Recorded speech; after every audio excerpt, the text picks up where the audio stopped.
فالوور عزیز، اومدم بازم با یه ترفند دیگه.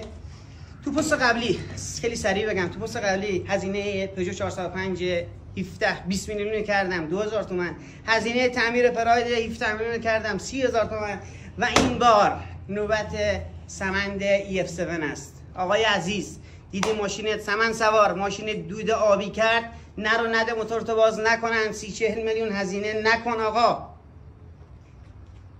میخوای هزینه تعمیر EF7 برسونم به 150,000 تومان، با من همراه باش. تشریف بیارین. یه قطعه اینجا هست، اینجا قرار میگیرین، بهش میگن سایکلون. کار این قطعه چیه؟ خیلی سریع بهتون بگم. بخارات روغن رو تبدیل به روغن میکنه، بعد میفرسته داخل موتور. حالا این اگه خراب بشه، اینجا یه سوپاب یه طرفه داره، این سوپاب یه طرفه است، اینجا وصل میشه. حالا این قطعه اگه خراب بشه چی میشه؟ ماشین دود آبی داره. بس دوست عزیز، هزینه‌هاتو تا جایی که میتونی بیار پایین.